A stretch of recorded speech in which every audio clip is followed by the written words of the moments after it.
and sit down.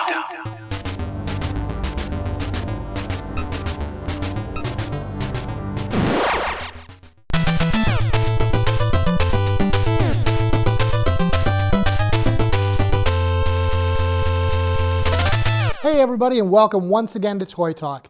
Now this month we're going to be talking about video games, and for me you can't really mention video games without getting into technology. And well, technology has changed a lot over my lifetime. I was born in 1971, and I still remember as a young child waking up and having a television in my room. Now at that point in time, the early 70s, it was a big deal to have a television in your room. Most homes, they just had one in the living room. Well, what I had was this little, probably 10-inch screen, black and white television, no color, had an antenna you had to lift to make it work, had to click the little dial to make it work, and if you were lucky on a good day, you'd get maybe 3 to 5 channels that came in. Now, if I wanted to use the phone, I did have to go into the living room to use the one phone. It was a big kind of square, triangular conglomeration, and you had to plug it into the wall. Now, it wasn't even these little squares that we remember plugging in the 90s and early 2000s. Back then, there were these prongs. They were kind of like pins in a circle that you had to line up and plug into the wall exactly right to make the phone work. And once it was in, you'd do your rotary dial, make your phone call, and all generally went well. But if you were a teenager and you started having a girlfriend or boyfriend that lived, say, a couple towns away, maybe 15 or 20 minutes, it was real easy, if talking even 10, 15 minutes a day, to run up $100, maybe even $200 in long distance calls. And I'll tell you, your parents loved that. And looking into computers, the first time I remember even seeing one was when I was an early teenager, probably 6th, 7th, 8th grade, sometime in middle school. And my school got a computer. Not a computer room, not computers, singular. One computer. And I remember seeing that with its green screen and the little flashing gray square, and all you really did was type on it. It was basically a glorified typewriter where you could see what you wrote on the screen, and that was amazing. Now flash forward to 2019, and the televisions we have, a lot of them are the size of movie screens, hanging up on your wall flat. That little one in my room, 10 inches, probably weighed about 25 to 50 pounds. They weigh probably a couple pounds now. Up on the wall, hanging up there, full color. Now we have cable, where we had 3 to 5 channels back then. We now have, hundreds, with thousands of options of shows to watch throughout the day. And everything has changed. Look at the phone that we had to go in the other room to use that one. Now we have these little cell phones. That phone was probably about 5 to 10 pounds. They're now a few ounces. They fit in your pocket. You can watch television on that phone. And then there's the internet, something I never even imagined. It was never in my wildest dreams as a child, being able to get on a computer in your home, because really 10 or 20 years before I was born, computers took up an entire room, and you still couldn't chat with people all over the world. But you can get on, you can chat with someone from Massachusetts to China to Japan, wherever. And amazingly, even more so, is you can look at them as you're chatting. You can talk like on a phone and actually see each other. When I was a child, that was the Jetsons. And now we have these tablets, again, that fit in your pocket, that fit in the palm of your hand. And everything in society has changed because of that. And for me, I look at this and I'm able to kind of balance it. I'm in that range, being 48 years old, where I had about half of my life with no real significant technology by today's standards. And then I've had about half of my life from about my 20s on where all this technology started to come into the mainstream, to become a part of everyday life. And I've noticed a lot that people younger and older have not been able to embrace it in such a way as I've been able to because of my age range. A lot of people older than me, now not all of course, but many have not ever really embraced technology. They grew up a certain way. They were settled in jobs and families and whatever else before this technology started setting in. And since it wasn't part of their lives then, they've not made it a part of their lives now. And then on the other side, with the younger generation, many of them have grown up where all they've known is that kind of technology. So they've never learned to live without it. And I think of the scenario where if anything were to ever happen where this technology were to shut down, they wouldn't know how to function in a lot of ways. They would not know how to do different things that we know how to do that lived without the technology. And so what I say in reference to this is if you're older, spend some time with us. There's a lot of great things that have come out of technology. We've, these cell phones that I said we have.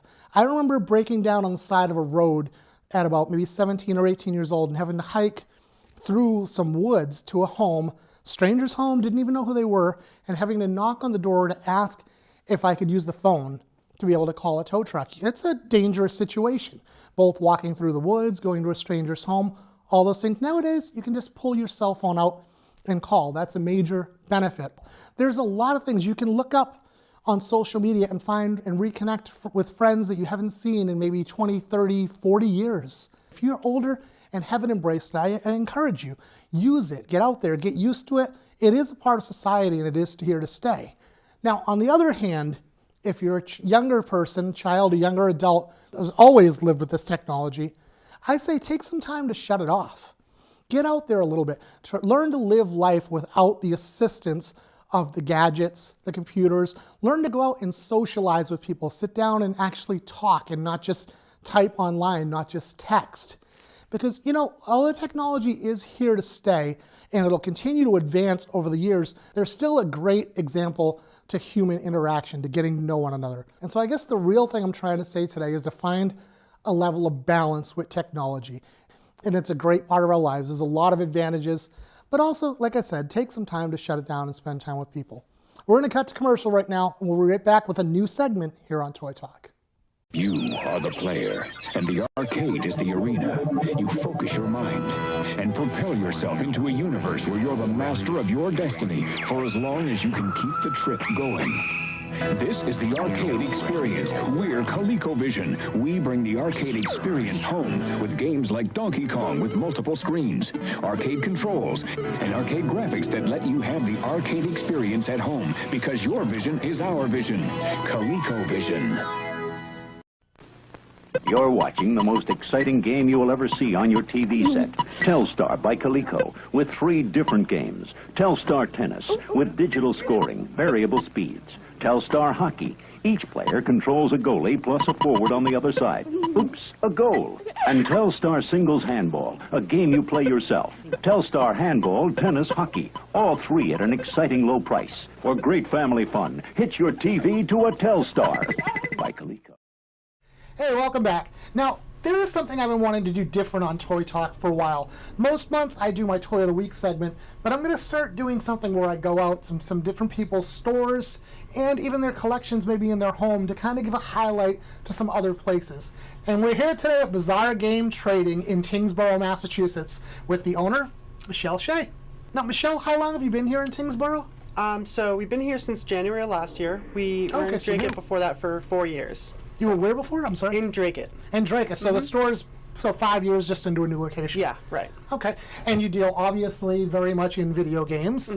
Yep. And do you have any specific is it more vintage, modern, kind of a mixture? So we specialize in retro games, but we do games from all generations, and we buy, sell, and trade. Some things we do repairs on. We also do appraisals and a bevy of other services, I suppose. Excellent. Now, do you have any systems that you would say tend to sell better than others? I mean, Atari, Nintendo, obviously. Sure.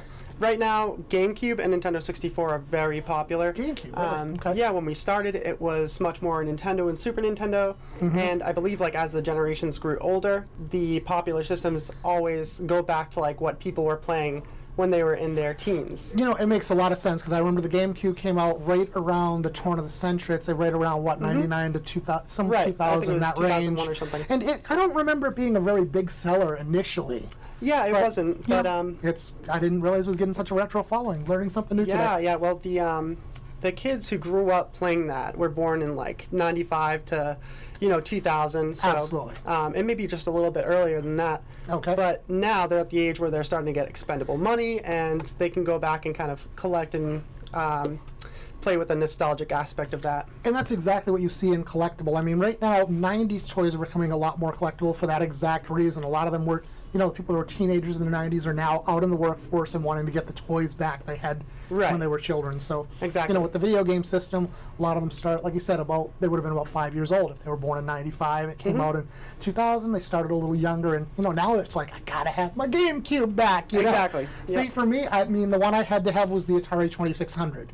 It was the first system I owned. I owned an NES at one point, but it was really the system I remember having.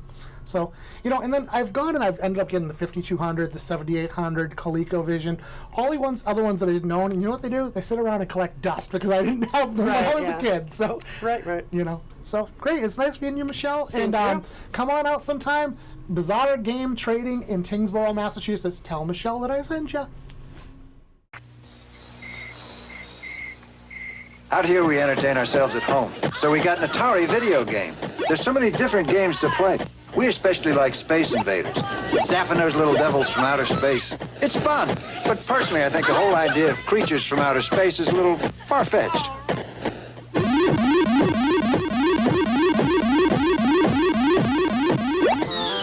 No other company offers you as many different video game cartridges as Atari. This is the new Frogger home video game, Ribbit. It's just like the arcade game. You have to hop Frogger past these cars and trucks. Missed. And back home to his lily pad. The new Frogger home video game. Bring it back to your pad. Well, this month's guest is no stranger to Toy Talk. We met him on our On the Road episode. And as far as my inner circle of friends goes, he is the video game guy. So finally, this should have happened months ago, but welcome to Toy Talk, Aram Schwartz. Aram, how you doing? Now, video games have really been part of our life from day one. They started I was born in 71. When were you born? 73. 73. So the first arcade game ever made came out in 71, which was Computer Space. Black screen, bunch of gray dots, these two little circles that were supposed to be spaceships, I guess. And yes. I don't even know what the point of the game was. What I do know is it topped out at a massive high score of 15. It's a very rare game to find. I've never seen one in person. I've never seen one. What we're really going to focus on today, though, is the home systems. We had those arcades we went to. They were great, and we popped in quarter after quarter, spending so much money, hundreds of dollars a week, if not more. But then, it all started to change with not quite the Atari 2600, but the what? Well, for me, after playing countless hours in the arcades, I actually picked up a couple of these handheld games, and this is one of my favorite ones. This is Space Invader. Absolutely. It was not Invaders. No, it was Space Invader. It was one of those knockoff games, but I would play countless hours on this, playing with friends, seeing if I could top the score. My friends would try to beat me, and we would just pass the game along. And you didn't have to, it was the first time you didn't have to pop in quarter after quarter. It was right. a small screen. It was usually just red light playing background. The only thing expensive was the batteries. You went through batteries like crazy. You went through at least 1 or 2 sets a day. A day? Okay, I didn't play them that much, but I might did have use quite a gone through bit. a lot of batteries. And this was also portable, so I played, again, many hours in the car. If I was Oh gosh, they were on great for road vacation, trips. waiting for things on road trips to happen, I would just be playing those with friends. Absolutely. The two that stick out to me was there was a lot of sports ones, electronic quarterback, basketball, and then there was one that was a driving one. I believe it was called Turbo, if I'm correct. There was a turbo that had a little steering wheel on it, which was a lot of fun. My brother actually owned that. That's the one I remember with the Yes. steering wheel, yeah. Little controlling pegs.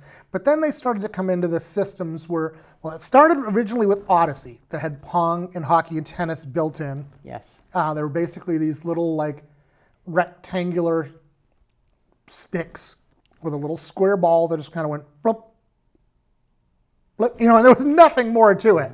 But then they started making the systems with the different cartridges that you could buy separate games and play. And now most people think the Atari 2600 was the first, and it definitely was the first mainstream popular. But before that, there was the Fairchild Family F. Yes, it's a hard system to find. Very. There's a few out there. If you have one, it's great. I would love to own one, but I just haven't found one at the right price there. Oh, I was They're looking on pretty eBay expensive. today and couldn't even find one at any price. I found a few games that were very pricey, but not the system itself. But that came out in 1976. And in '77, the Atari 2600 came out. And this was the system that kind of revolutionized video games for home play. Yes, this was an incredible system way back when. Still my favorite of all time. You had joysticks available. They also had the paddle controller. I remember Super Breakout for the paddles. Most games were on the joysticks. Warlords was another incredible game. Warlords for was the, good. Kaboom was another paddle game. Yes. Yep. This was it. Everyone sat in front of the TV for hours and hours. Oh my gosh. I remember, I mean, it came with 2 games, Combat, and I believe this is Pac-Man here, came with the system.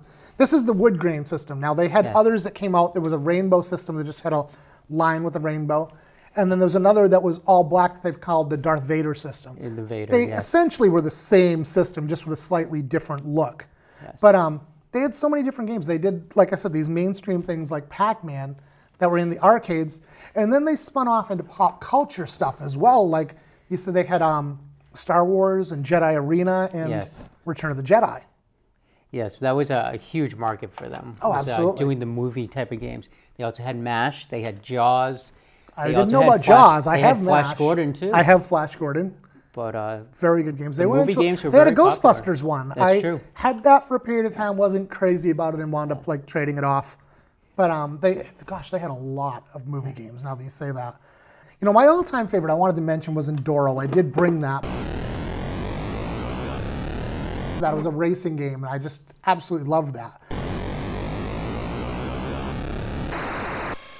Since we've gotten into mentioning the movies, it's probably relevant to mention E.T. Yes, that was. Some people say that was probably the worst video game out there. I played many games that are far worse than E.T. I agree. But the developers were under a lot of pressure to put one out before Christmas time. Yes. And they just threw out any game they could, and I've read the same story. It wasn't complete. They were talking about how, say it took, I don't know, like I said, I'm throwing out a time frame, but say it took 6 months to develop a game normally. They came to them and said, we want E.T. out in time for Christmas, and they had something like, where it's normally 6 months, they had 1 month to put this game together. They and so it threw it didn't together. come out to what it could have been had they been given the time. And E.T. kind of is marked as a bit of a downfall to Atari. It did continue on for a while. Yes, it did. But it didn't. But Atari wasn't the only system at that time. It ran from '77 to actually '92, but was big until about '82. Yes, I would have to agree with that. But it did have some competition. The ones that stick out in my mind are ColecoVision. Was a very popular system. What I remember about that was being at a friend's house and he put Donkey Kong in, and I was just blown away at how much better the graphics were on the ColecoVision than they had been on the Atari.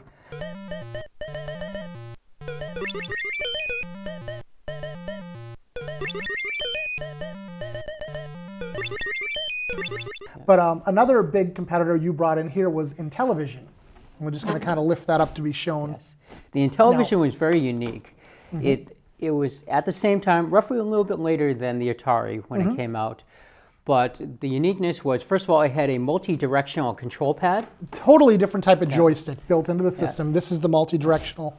And also it had an overlay, depending on what type of game you were playing, to tell you what all the different buttons did on the controller. Now, so you had a lot of different options and different gameplay that the Atari, unfortunately, did not have with the single button controllers. See, now, I've always been a joystick guy, and these systems that had the all these numbers and buttons were always kind of confusing to me.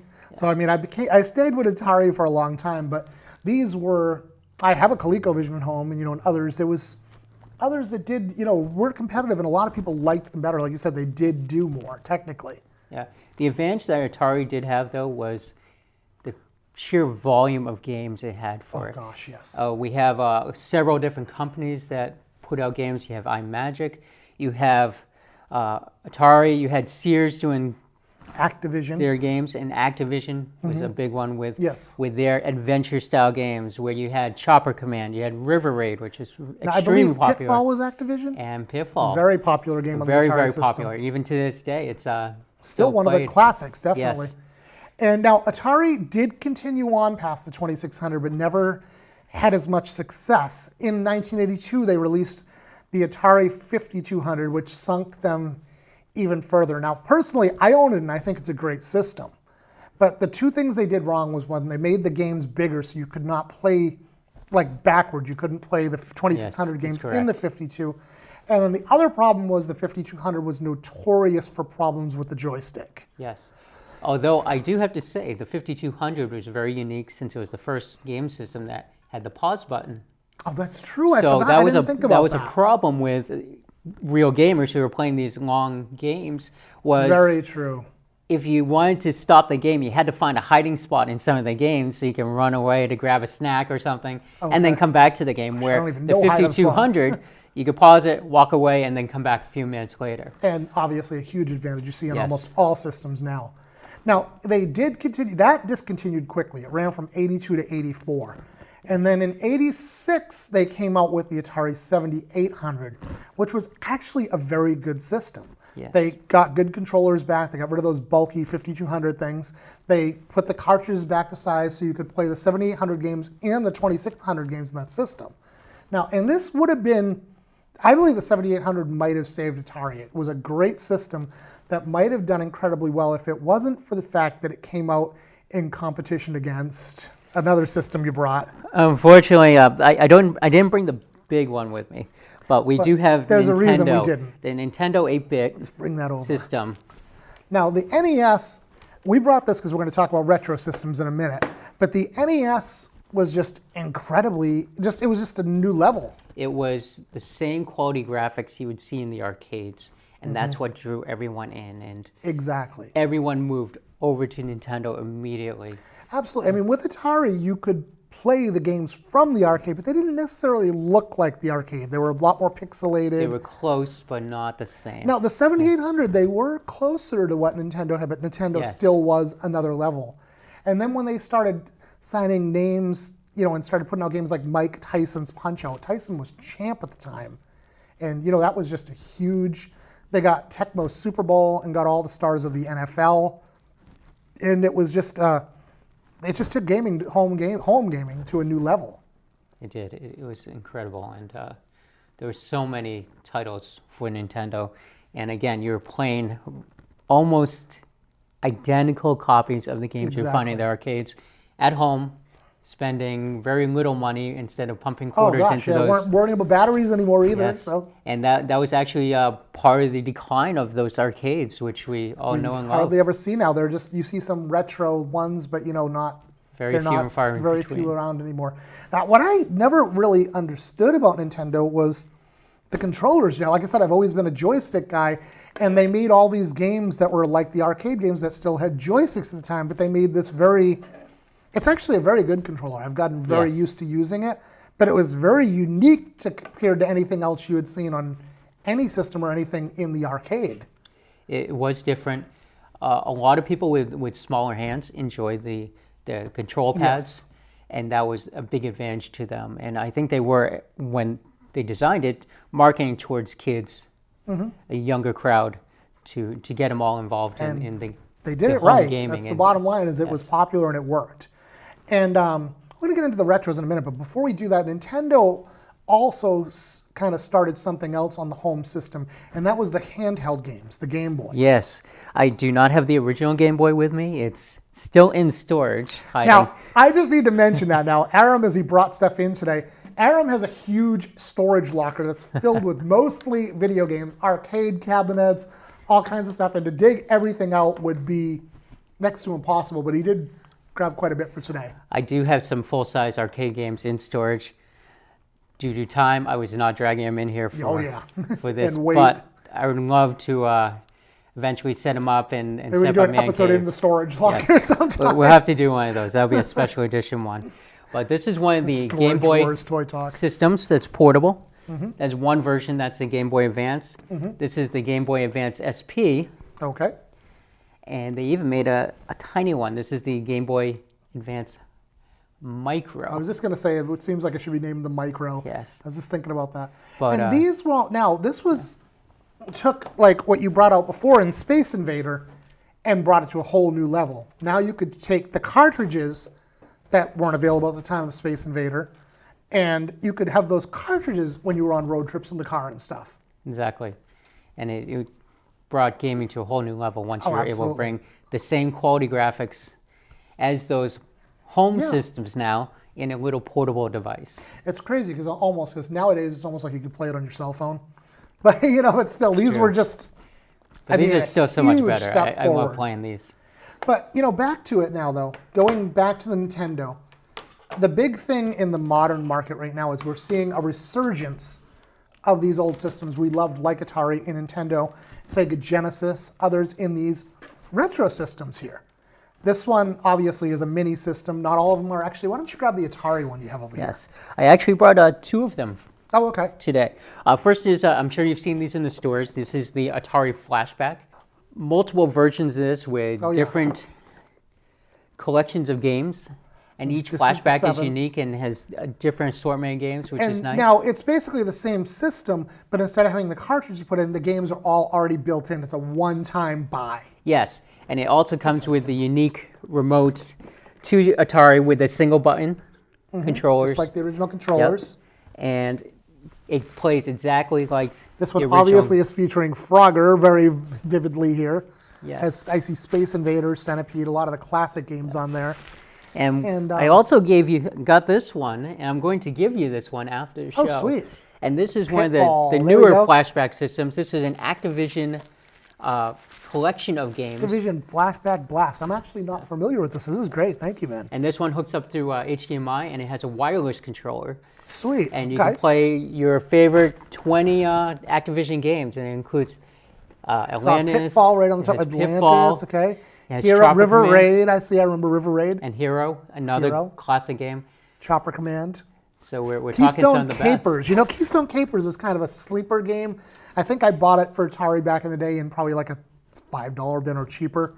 Maybe even less than that, and I loved it. It was a great game. It's a lot of fun.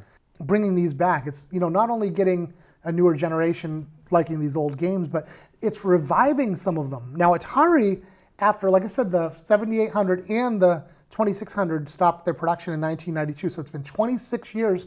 But later this year, 27 years actually, it just turned 2019. But later this year, a new Atari system is coming out. It'll be interesting to see if that actually comes into play and they can compete with the other systems. PlayStations, you got the Xbox and all the other guys. But let's see what happens. I'm excited to see what happens with I am too. I think it's gonna. I hope it's gonna be a good system. I'm more than likely gonna end up buying one. I will probably buy one. Yeah, I don't buy a whole lot of the newer systems. The newest one I personally owned was the NES. My kids do have an Xbox 360, and there's been a Wii at one point, different things. But the Atari definitely, it's got my attention. I'd love to definitely at least check it out, if not buy it.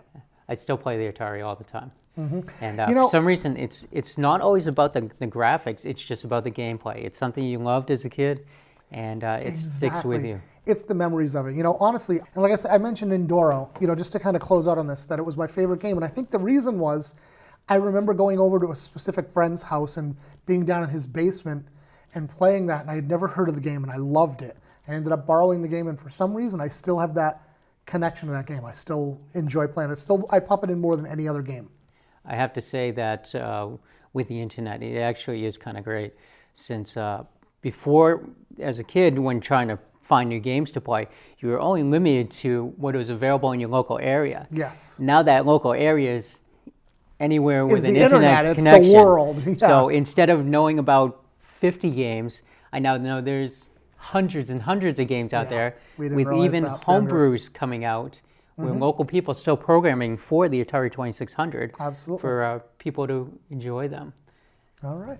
Well, it was really informational. I've had a great time. And Aram, we'll definitely have you again sometime on Toy Talk. But thanks for being here, bro. Thank you. All right. Look forward to it. And we'll see you next month again on Toy Talk.